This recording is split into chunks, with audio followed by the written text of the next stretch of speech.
In this podcast, we chat about the win against Cardiff, look ahead to Sheffield United, and answer your podcast questions. This is the Boro Breakdown podcast, and this is our Boro Matchday Chatter in a pod.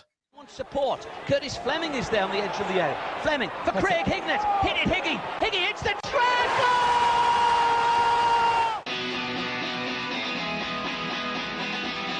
Avenelli coming alive again. Juninho wants the ball played to him. Avenelli spots out Emerson!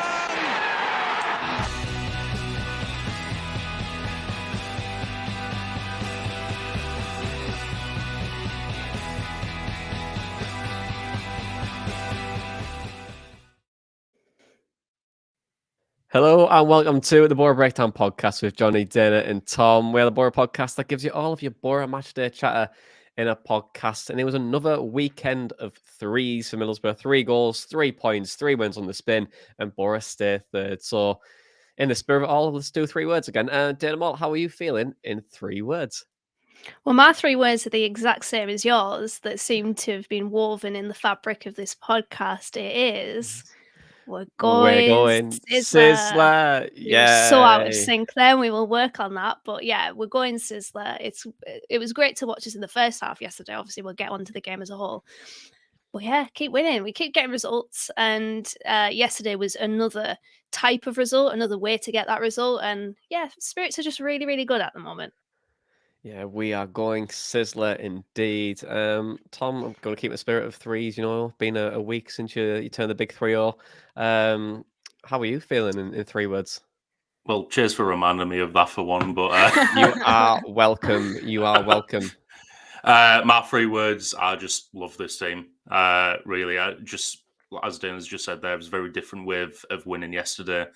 But never had any doubts that the team couldn't see it through. We're starting to play some excellent stuff, especially over the last 3 games or so. Some just beautiful first touch football. One touch football. But yeah, just we're playing so well at the moment, and you know, I'd actually be confident for Wednesday now if I wasn't going. That's how much I'm just enjoying seeing the same play. Yeah, I mean, I'm not going, Tom. So it'd be good to know. Well, I'm the main jinx really, because you know every time I go, we get beat. So yeah, never mind the malt curse, bullet yeah, curse for away games anyway. Yeah, I might just stay at home, I think, for the remainder of my Middlesbrough fan career. Just, you know, that'd be fine. But do you want to talk about Cardiff? Well, everyone knows my 3 words. We're going Sizzler, and I don't need to say much more. But let's talk about Cardiff. It was unchanged 11 again. Consistency is key in it. But goals from Force, Archer, and Riley McGree give Boro all 3 points at Cardiff. Tom, how would you assess the performance against Cardiff? Pretty much a game of 2 halves, really. So first half, like I said, I thought we played some excellent stuff, and going 1-0 up, I just thought we're adding more onto this. Going into the game, I was quite confident in it anyway, and we were playing so well. Obviously, letting that 1 goal, which is a bit of a stain on the performance, but even with that, with Cardiff equalising, I never had any doubts that we wouldn't get a second.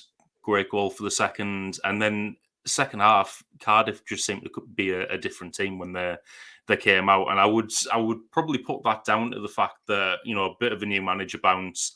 You know, we all know what Lamouchi said after their game last week of what he thinks the Cardiff situation and stuff like that. I'm pretty sure the players would agree, and it's not like those players weren't playing for him yesterday. I thought they did improve after half time, and we just couldn't seem to get hold of the ball at times. Their pressing was very aggressive, and yeah, we just couldn't play our usual stuff. So it was good to hold on to that. And what I'd also like to note from that second half performance is the in-game management from Carrick. Noticing the change in formation from Cardiff, bringing Dale Fry on to kind of solidify the defence a little bit, and then eventually, we've scored off a chance created by Matt Crooks, who only came on like a minute or so earlier. So another super sub performance from him, but I do really like the in-game management from yesterday, which I think if anyone's been really picky and about Carrick's tenure so far, we can maybe say that hasn't been there in a couple of games where we have needed it. But he's still a young coach and looking to improve all the time. Same as the team's going to improve all the time. And I thought the in-game management yesterday was spot on. Yeah, and the stuff that we're going to go into a little bit later on around Cardiff and how they switched things in the second half to make things a little bit more difficult for Boro. But then it was a nerve-wracking game, really. Obviously, they brought one back from a mistake. And, in the second half, it was, like Tom was saying, their game of two halves. But what were your thoughts on the game in general? But also, what were your thoughts on how Boro were able to see the game out? Well, I think it was, as Tom said, a game of two halves. I think we have to we have to judge it on each half. The first one, I agree with what Tom said. We played some really excellent, alluring football, the type of which most fans of teams in the Championship would go to sleep dreaming, watching their team play it. Really neat, intricate passing, 1-2s, ball slip down the channels, intelligent movement, possession with purpose, quick pace play. And then we scored, and our reaction to that was sort of disappointed me more than the manner of which we conceded, because we did concede a bit of territory after we went 1-0 up. And I think that does happen because the onus is on the opposition to then react to that goal that you've scored. But yeah, we seem to give them a little bit of encouragement, but to our credit, we stuck at it. We kept getting in behind. We kept trying to shift the ball down the channels into those dangerous areas, and we managed to get the second goal. And then you're sort of thinking, okay, how can we add to this? At halftime, I think all Boro fans were thinking we could probably get another few goals here.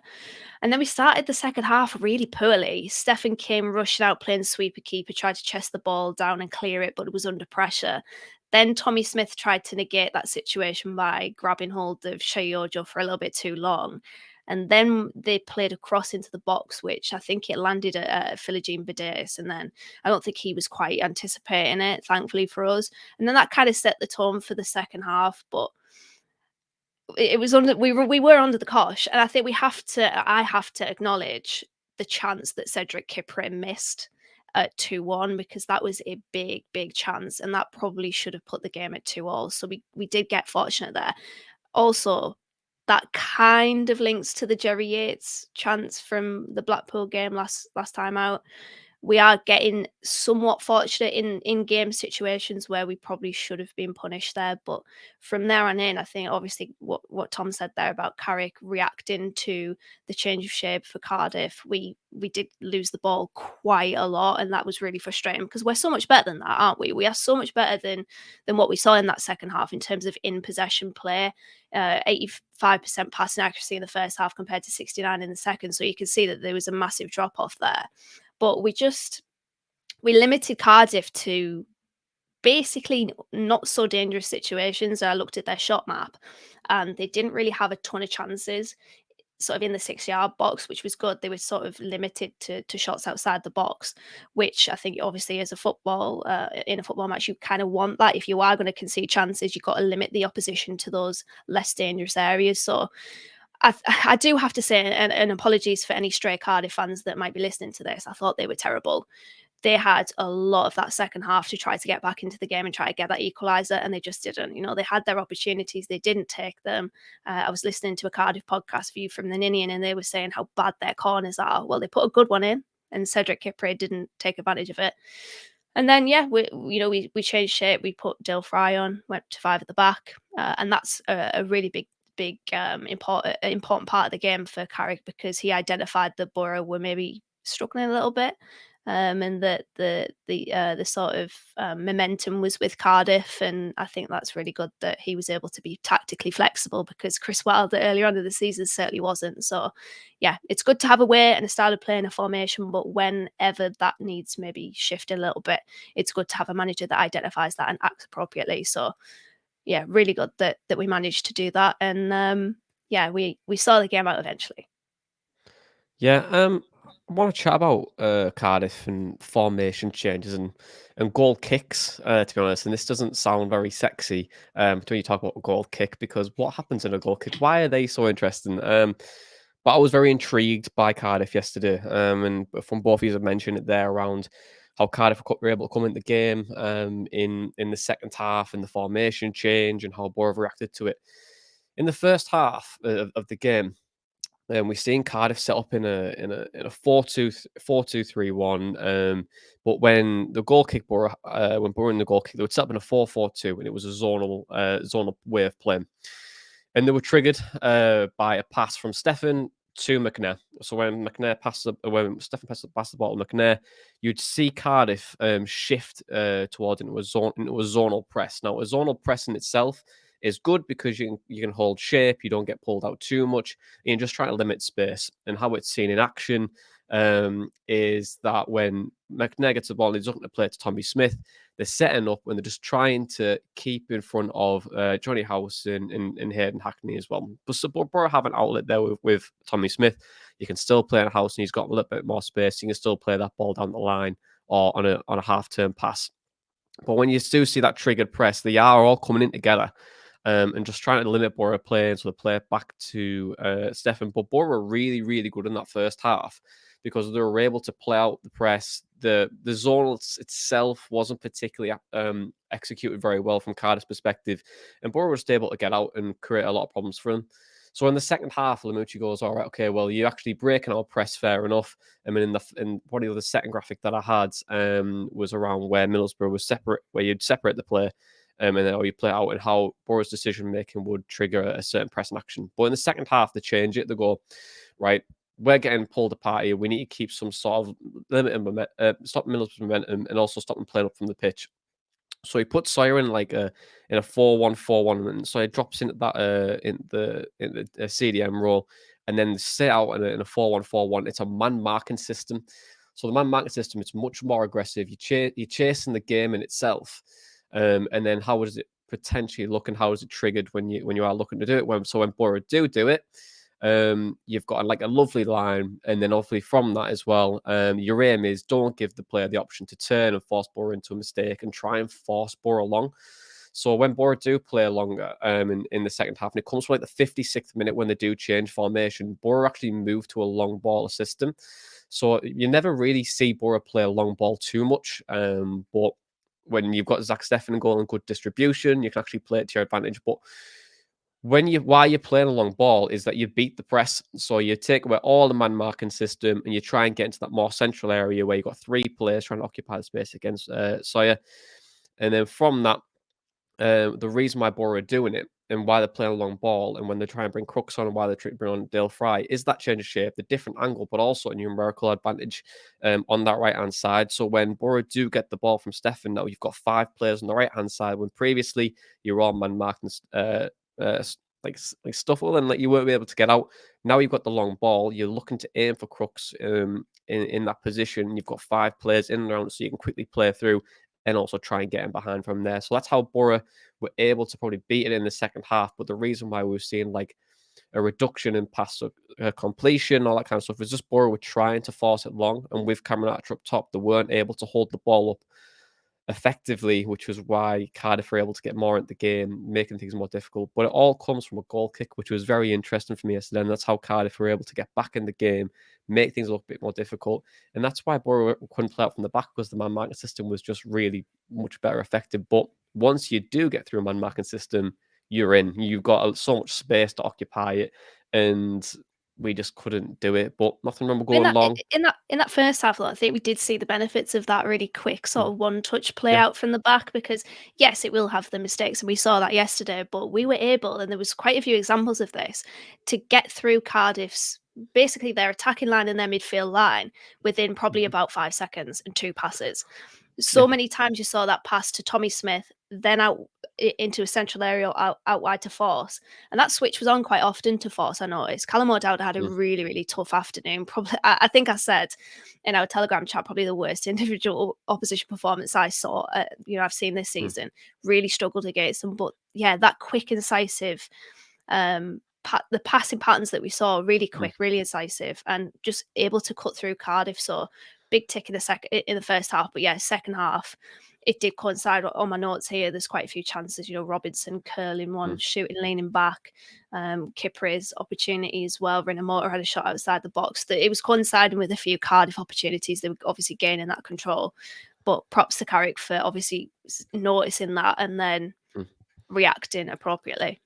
Yeah, and with that, like obviously with him changing the shape of the back three, gives you a different angle. But also, like if a team is trying to like play man to man, you'll probably see this in games now where like a centre back will take the goal kick to the goalkeeper, and then the goalkeeper will kick it out. But all that is, it just takes away the pressing action. So like, it takes away the pressing decision making. So like, say if you play it to McNair, you're giving the team the incentive to go and press McNair and press the players. But if you press it back to the goalkeeper, you centralize the press, but then also it gives you the option to try and use a different angle to get forward. But that zonal application from Cardiff was horrendous in the first half, and you've got to be on it when you play those ways of marking from a goal kick. But they just didn't do very well, and hence why you're saying that. Then and that was getting pulled apart, and Boro's really good play from the goal kick, and obviously also we're playing in general from Hackney. He gets the ball forward, he plays it through for Archer, gets his first goal, and Tom, like, how important is it for Archer now to get that first goal? Because do you think it plays on his mind if he didn't go in that game, he didn't score again? I think it would have played on his mind if he'd have missed that. But I think the way this kind of squad is and the way they're being coached, I don't think it would have been, playing on his mind on the lead up to this. I think he would have been sure that it would happen at some point. But the contributions he was making to the team in the previous games were helping the overall team and helping us get the results. So I think, like I said, the longer it went on without scoring, and if he had missed that chance, the more kind of the more chance there would be of it playing on his mind. But I think up until this point, I think most of the emphasis would have been on the contribution he's making to the team, and just getting up to speed. Really, I think against Watford, where he took that heavy touch just at the end, and then Akpom scored on the follow up. I think, give him the game time that he's had for the last couple of games and then put him in the same situation, he'd have probably scored it. So good to see him get one yesterday, and hopefully that just sets him off on a bit of a run now. Did you think that he was going to score when he went through? Because I did. Yeah. I was confident. And, that's quite rare, I think, for a Boro striker to go through on goal and us have confidence that he's going to score it. Even when he went past Allsop and he took it wide, still thought, yeah, this is going in the back of the net. Because it's Cameron Archer. He's, a fantastic clinical, natural finisher. And it's just great. Then I made the point on tees after the game to have finishers in this team. Force on 7 goals, Crooks on 6. Akpom, top scorer. Brilliant. I had the same feeling when he took it around the keeper as I would have done when Bamford was playing for us, and he'd done that a couple of times that season. You just know once he gets in that position and you're fakes to either side, he's probably going to score after it. It was never in doubt that he wouldn't put that away. But there have been players that we've had where I don't get that feeling. I mean, the one that's coming David Nugent. It's not even him for me. The one that's coming to the top of my head for this is Diego Fabrini against Leeds in the promotion season. Especially because I had money on 3-0 that game, and I was like shouting at him to square it. And then he puts it in at the roof of the net. Like, when you got players like that running through who aren't like renowned finishers, you're just like, oh God, please don't miss it. But when we've had the likes of like Bamford and then Cameron Archer yesterday run through and take it around the keep, you're just like, yeah, he scored this. Yeah, I have like this weird confidence now where like when we're going forward, or if we're in there on the box, I just feel like we're going to create either a great chance or we're going to put it away. Like, and that is very, like we were saying, it's very rare to feel that way in it. Like, I don't know why I feel like that. I don't know how long it's going to last for, and I don't know if the expectation's going to go through the roof over the next few weeks. But it's just nice. It is just nice to watch games and feel confident again. Like, I think obviously when we go into Cranker era, then we look at Wilder for like the last few until like March. Like every game you thought, oh yeah, we're going to win this. Like, and even if we concede, you go, it's all right, we'll get another one, we'll get a couple, we'll be fine. We'll still win the game. And obviously their equaliser happened, and then in the post match, Carrick was wanting to speak about it, and he was saying, well, I'll shoulder that, no problem. We've been asking the boys to play out from the back. At some point, it was going to happen, but a lot of our good football comes from that, and it gives us the foundation. So you can't have it both ways. So I accept that. No, it's no problem at all. What are your thoughts on like that, the setback in itself, and how we respond to it, but also like playing out from the back? So I know we speak about it quite a bit, but and I don't honestly, to be honest, I can't be bothered really talking about it too much, but yeah, like what were your thoughts on like the setback, Tom, and obviously for a character to come out as well and shoulder that as well? It's pretty cool, right? Yeah, definitely, and I think with all the noise you get around Zach Steffen, from on Twitter and stuff like that, I feel like there were people who were always going to jump on that. So it's good that Michael Carrick's come out there and defended it and shouldered the blame for it. I think a lot has got to be said for Zach Steffen's kind of mental toughness with that as well, because it's not like it stopped him from playing that way for the rest of the game or anything like that. There was no kind of fear afterwards, just like, all right, I made a mistake, we'll move on. Whereas I think if you look at like, say, Joe Lumley last season, when he was being asked to play as a sweeper keeper under Wilder and kind of use his distribution a lot more, I think that could have destroyed him mentally just for that game or even like future games as well. So it does say a lot about the mentality of Steffen. And like Eric said, it was going to happen at some point. It's a good that we were a goal up when it did happen. And now we just kind of need to make sure, like, minimize the amount of times that it happens again in the future. But I would agree that it was always going to happen. You can't expect any player to go on the pitch and have 100% pass completion over 90 minutes, and that counts for the goalkeeper as well.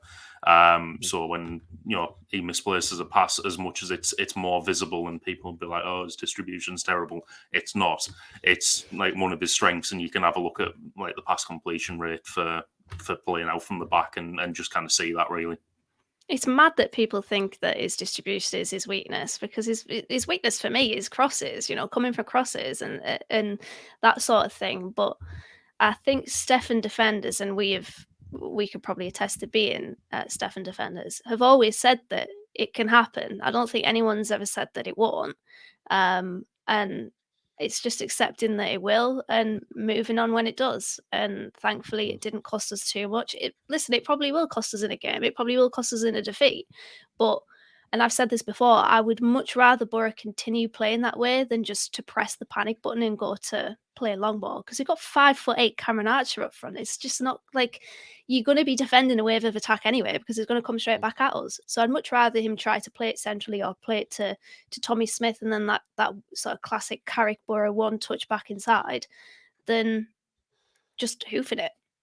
It's mad, really, when it's mad that Cardiff were much better in the second half when we were playing it long than we were when we were playing it short. By the way, that's funny, isn't it? Yeah, I thought that when you were saying it. Yeah, I thought it when you were saying it, because I mean, yeah, maybe if you've got Crooks up front, but 5'8" Cameron Archer, come on, no. It's not happening, is it? Not happening. No. Well, they should play two up top with like Archer and Crooksy, but I mean, you're not going to, are you? And also, No. like, if it's just going to come back to you and your pass succession goes down, I mean, it's not the end of the world, but you're just teams inviting do, pressure.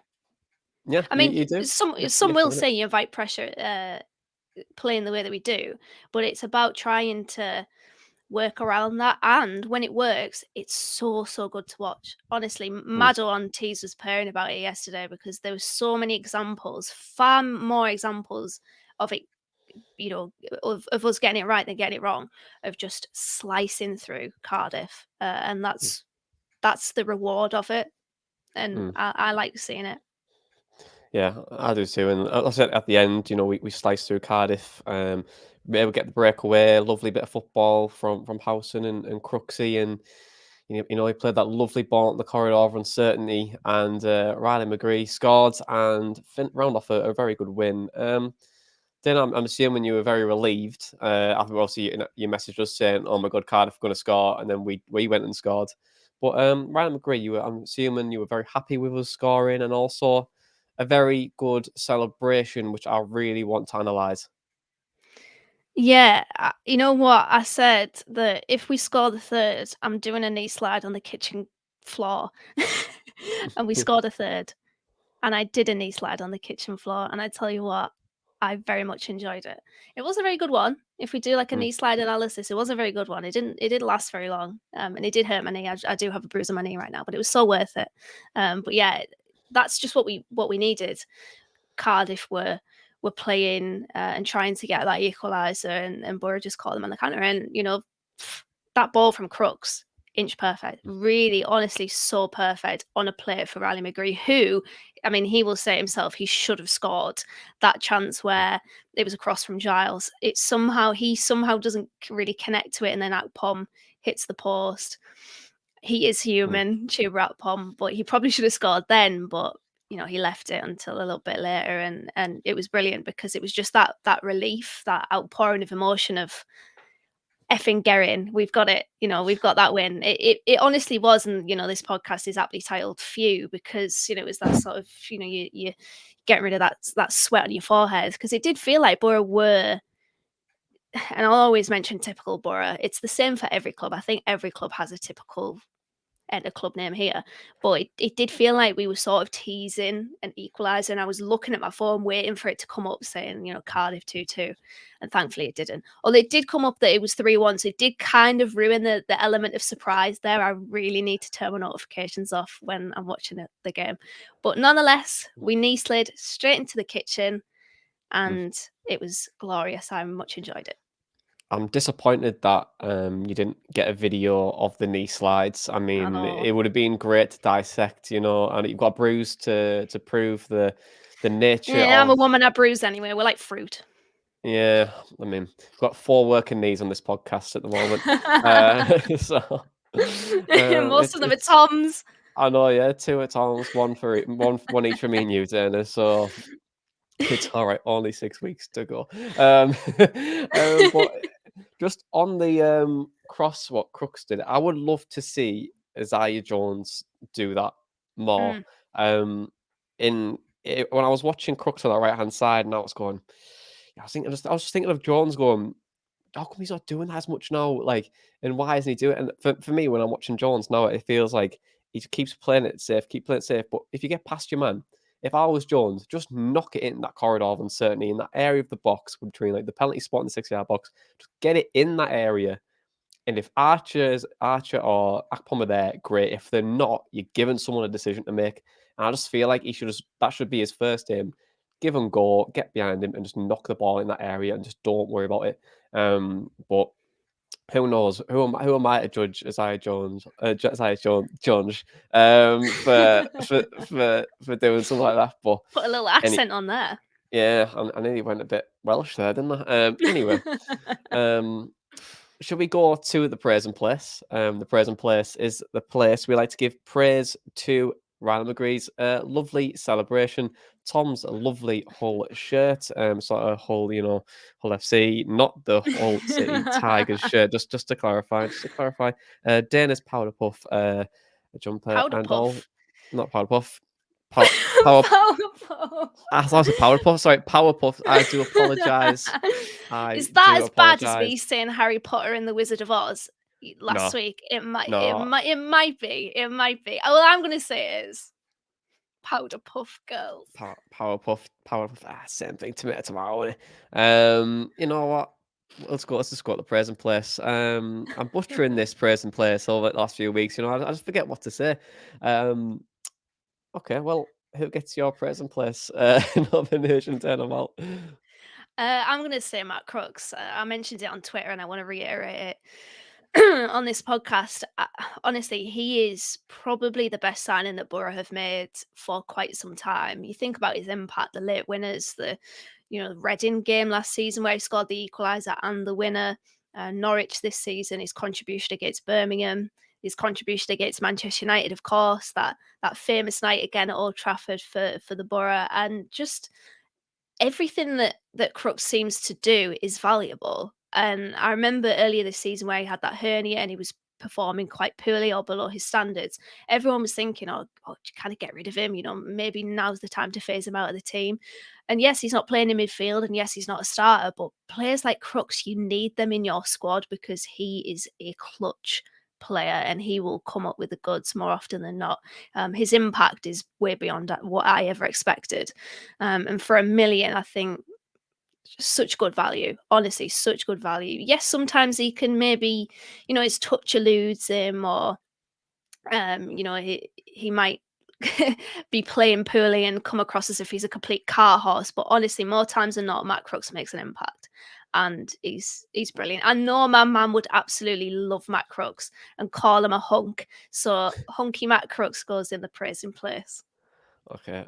Sometimes he plays like a tree, but you'll do for me. Tom Green, who gets your place in the prison place? I think for yesterday has to be Hayden Hackney, because I thought he was absolutely everywhere in the midfield, especially first half. His passing range, some passes he played yesterday were absolutely outstanding.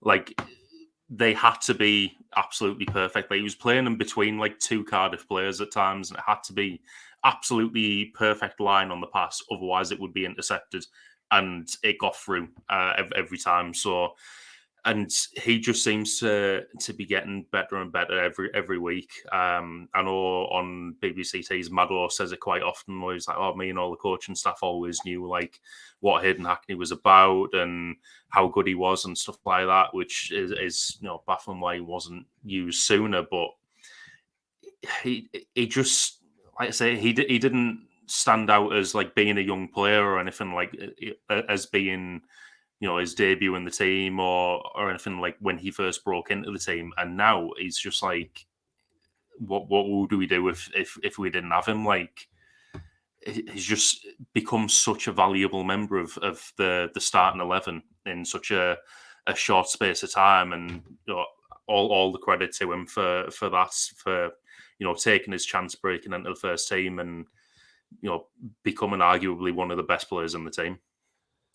Yeah, he really is, isn't he? Like, he just gets better and better every week, and it's just nice to see a homegrown player like be like such an influence on the group, and also how we play as well.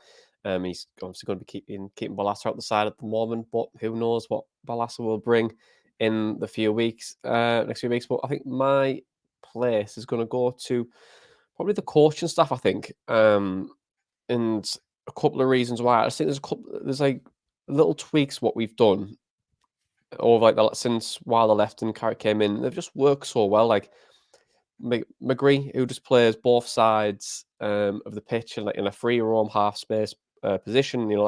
Playing in like the half space in itself is such a dangerous place to play for an opposition team. And I tweeted, if they're playing the system, we need to find space, and then next thing you know, we've scored, and I'm just like, yes, like I'm a visionary. But no, I think the stuff like that, and also bringing in Hayden Hackney, obviously with Leo did that, but then for him to progress so well is really good. Tommy Smith has improved ever so much. Have a really good base, really good way of playing. The fans are really bought in. Everyone's singing the same hymn sheet, and it's just nice. It's just nice not to come on a podcast and go, I tell you what, I love winning me. It's class. We've been doing this podcast for like 4 or 5 years, and we've sat through some absolute garbage. And now, like, we're finally just seeing some really good soccer ball, and I'm enjoying it. So yeah, shout out to the coaching staff. But yeah, doing a really good job at the moment, aren't we? But yeah, Hackney done really well as well, Tom, and he'd probably be in there as well. But should we go to questions then? Because every week you get the chance to send us a question on Twitter via the Boro_breakdown, email borobreakdown@hotmail.com, or join our Telegram chat where there's over 300 Boro fans. Not talking about Boro at all, to be honest. There's just loads of just stuff that's going on in that chat, and I don't even know what's going on anymore. But the first question, it's from Tom Muldowney, and this was from the Telegram chat. And he says, Archer has started well and is rightly going to play when he's fit. Is it slightly harsh on Crooks that he's out the team, seeing as he makes an impact more often than not when he plays? Jenny, you're on about Matt Crooks about 30 seconds ago. So I'll leave this question with you. What do you think? Well, I think part of Tom's question there is that he makes an impact more often than not when he plays, and that also includes as a substitute.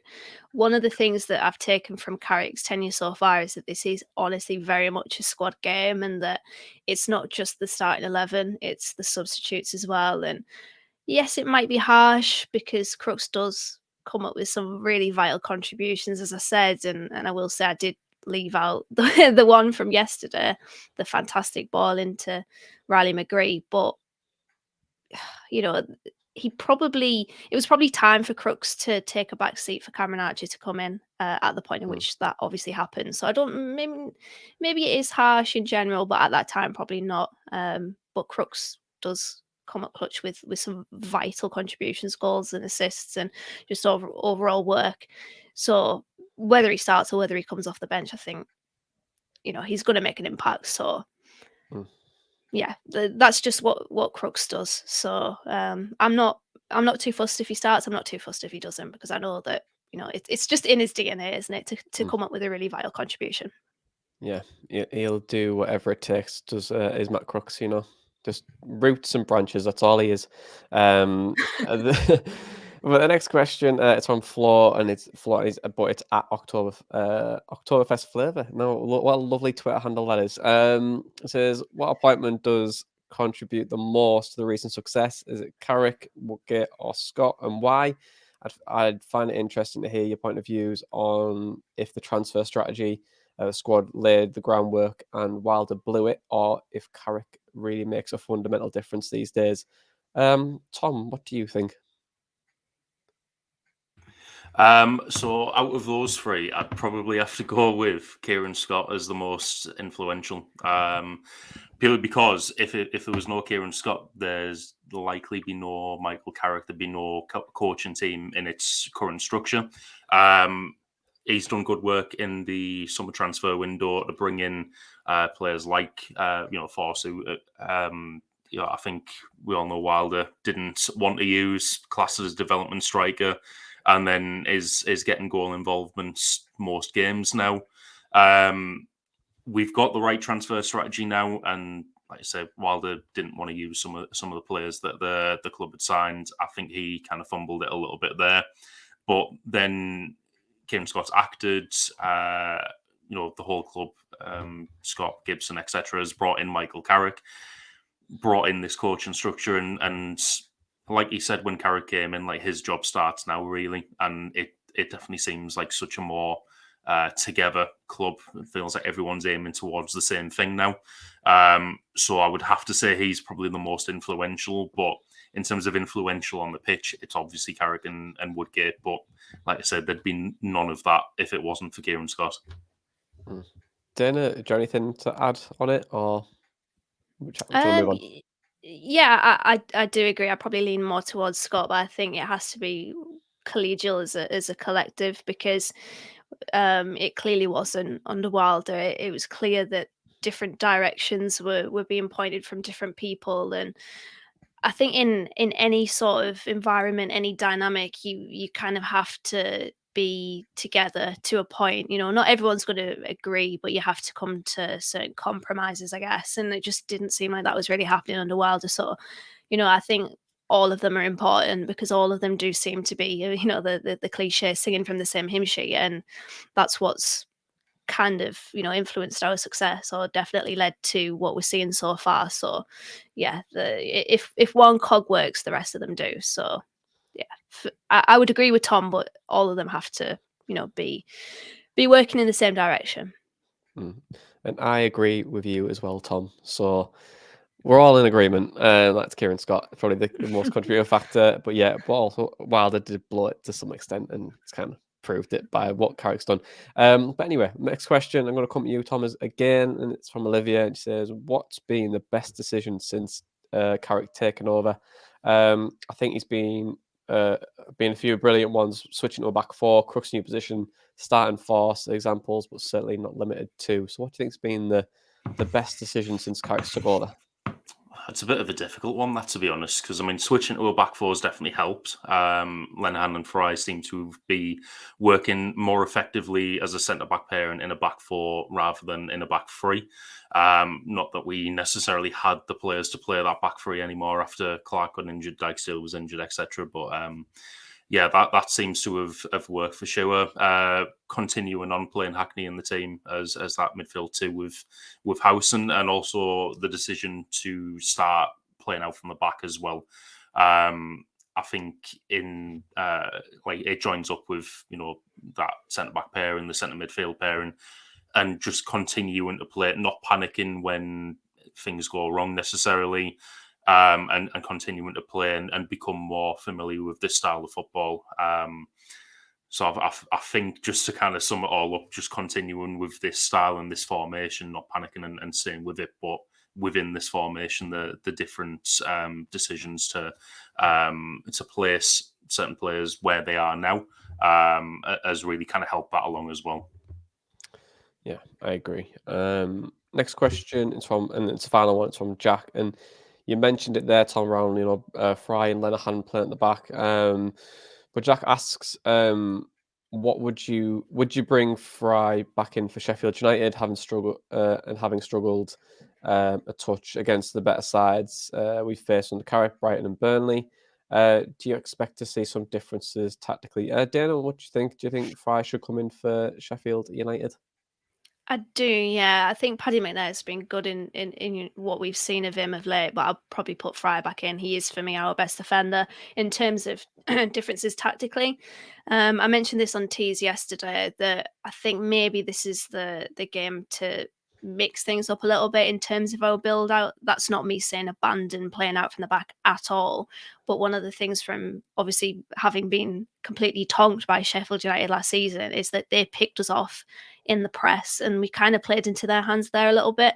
I would just like us to be smart in the game and maybe identify when we do need to sort of not get it long, but get it out wide, because there's two different sort of avenues for Boro. It is that central pass to Howson or Hackney, which I think might be a bit dangerous for us, or it's that sort of ping from Stefan up towards Tommy Smith on the right or Ryan Giles on the left. I think I'd probably like to see more the latter than the former against Sheffield United, because watching their game yesterday against Swansea, or the highlights on the highlight show, it was sort of similar in that they let Swansea have the ball and then they were picking them off and pressing them, picking them off, and then scoring. So that would probably be tactically what I'd like to see different.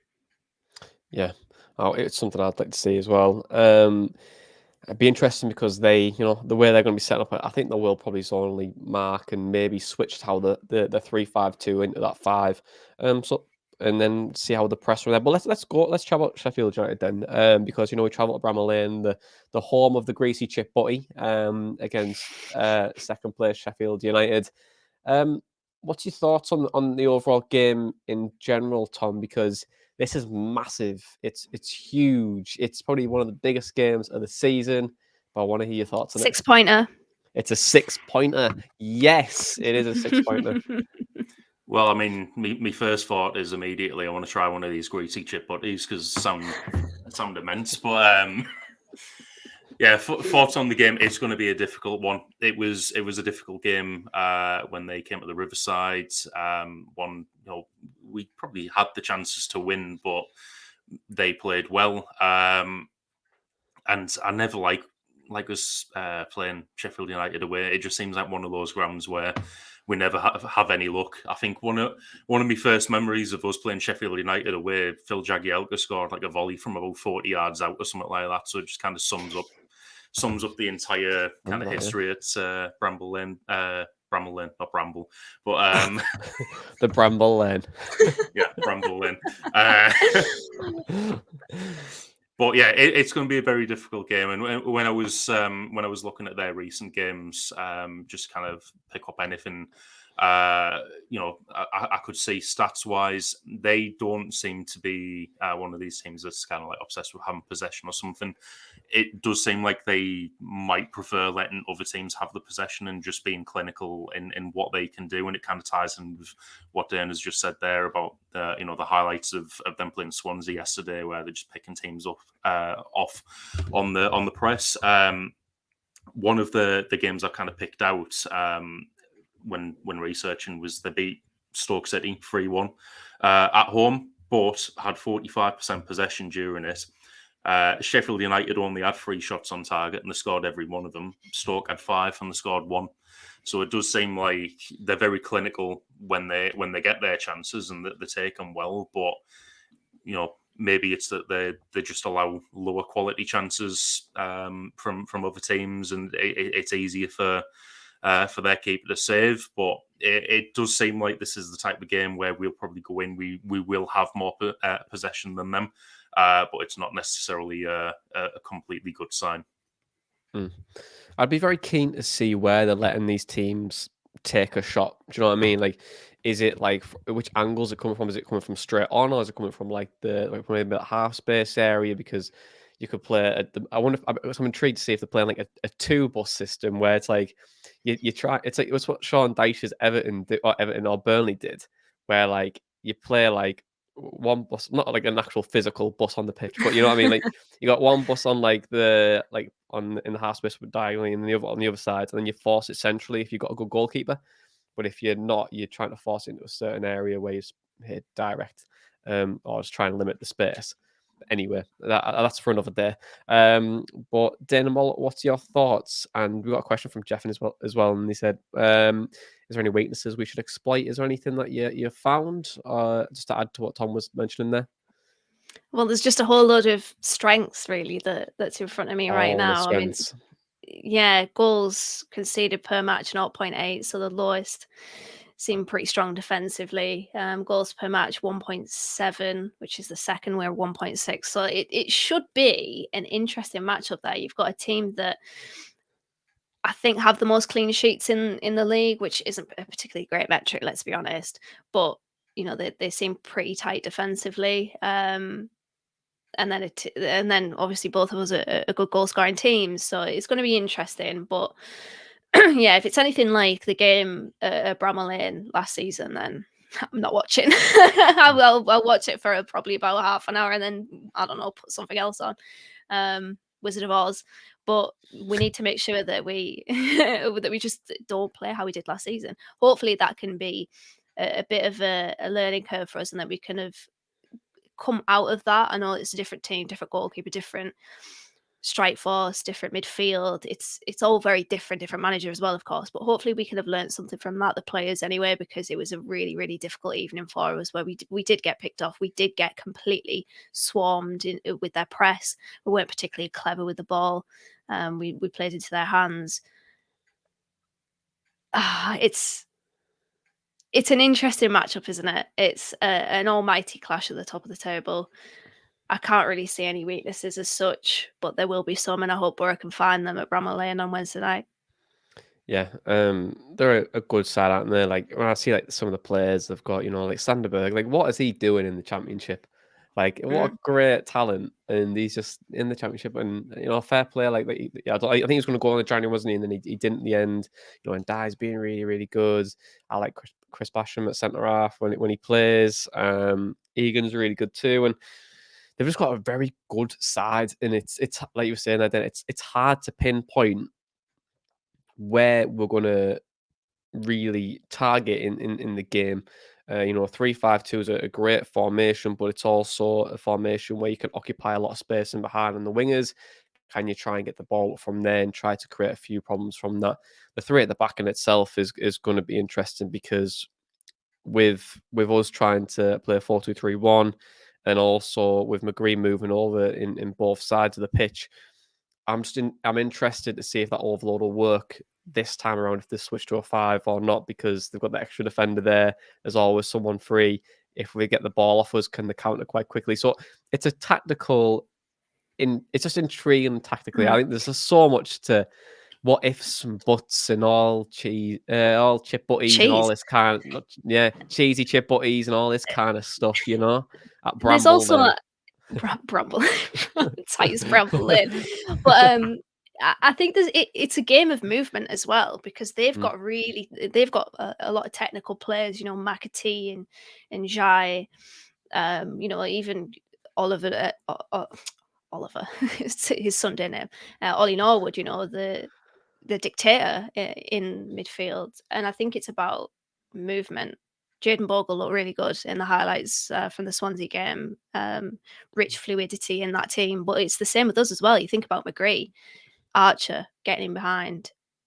It's going to be really, really intriguing to see how both of those match up, because you've got one side that are really, really neat, intricate passing ourselves. Same with Sheffield United when they get the ball. They're lower than us in terms of average possession, but as we've sort of alluded to a little bit there, if they get the ball, then most times they will at least test the goalkeeper. So, yeah, Zach Steffen might have a really important contribution to make in that game on Wednesday night. Yeah, and I think for us like fans, I think it's a game where don't watch the ball. Just don't watch where the ball is. Just watch everything around it, because I think that's, like you said, that's where the game's going to be dictated. But let's go predictions. Tom Green, you are going to the Bramble of the Lanes, and going to get a lovely greasy chip butty by the sounds of it. But what's your prediction on the night? What are you thinking? I'm going to go 1-1. Like I say, it's not a ground I remember us having too much joy at or anything like that. I'm not going expecting us to win in any circumstance. Like, if I'd have remembered that this game was on TV, probably wouldn't have bought a ticket. But fake fun. Yeah. But it was 35 quid to go there, though. But it's one to take. True, that's off the ridiculous. list. But yeah, I'm hoping it's going to be a good game, and nothing like the one last season. So, yeah, I'm going to go 1-1. 1-1. Dynamo, what are you going to go for? That is interesting, actually, because we haven't drawn a game since Bristol City. I think we're on an 11-game streak since our last draw I saw on Twitter. So, to be honest, like, would you guys take a draw? Because I feel like I'm leaning towards that I would, yeah. I'd take a draw. You win your home games, you draw your away games, and that's how you get 2 points a game for promotion. Exactly. Textbook answer. Yeah, you know what? I'd probably... I'll go 2-2. I'm going to go 2-2. The 2-2 Desmond. Now I can go either 0-0 or 3-3 here. Or 5-5. Please not 0-0. I'm excited for this game. I don't want it to be a ball draw. I'd be happy with a 5-5. Yeah, it'd be a great. Everyone loves a 5-5, See, it could be a 0-0 because it's how much is a team willing to give away in that game. And it's also the 2 most potent attacks in the league, which absolutely screams no goals. Screams nils, doesn't it? I don't know. I think we can get something, and I think there's more pressure on Sheffield United to get something than us. So hopefully we can go in there with confidence. We're in a good bit of form, and there's no reason why we can't go there and get something decent. So I'm going to go with a Sheffield United 1-2 Middlesbrough. So 2-1 the Boro, and we'll go from there, and we'll be happy and beyond, and we're going to win it all, and we'll lose to like someone bang average a week later and blow our chances. Yeah. That's what I was thinking, actually. When I was looking through our fixtures, I was like, it wouldn't surprise me if we won here and then went to, I don't know, like a QPR or a Reading and lost. Or Swansea, actually. I'm looking at Swansea and I'm thinking, oh God, yeah, Swansea away. Let's hope Gavin Ward isn't refereeing, because that'll trigger Tom. Yeah. Stone Cold Steve Tom. With his skinhead back in the day. I love that. Oh, yeah, I remember that. Yeah. God, I just about remember it. Yeah. It's still my favourite podcast memory. Yeah. It is a great memory, you know. I feel like maybe we should bring out a T-shirt with Tom's like face on it, where he had like when he had like the Randy Orton haircut, and and then like just of like him, yes. Like I'm always like, it was like you should Work in find the a better dark. work in the dark. Yeah. Get a job where you don't have to Brilliant. use your eyes. Yeah. Such a good quote. I still don't stick like by it. that. Yeah. Can't wait for Gavin Ward to be the referee of that game now then. But guys, thank you very much for joining me as always, and to listeners and the viewers, thank you very much for watching and listening to us as always. And my final request is give us a 5-star rating, subscribe, and do all that stuff, because it helps us get found and noticed by our Boro fans. And yeah, that's pretty cool, isn't it? But for right now, Boro slay the Bluebirds in Cardiff, but they'll have to get the sword out again as I put the blade to Sheffield United. This has been the Boro Breakdown podcast, and that was our Boro Match Day chatter in a pod. Up the Boro Breakdown.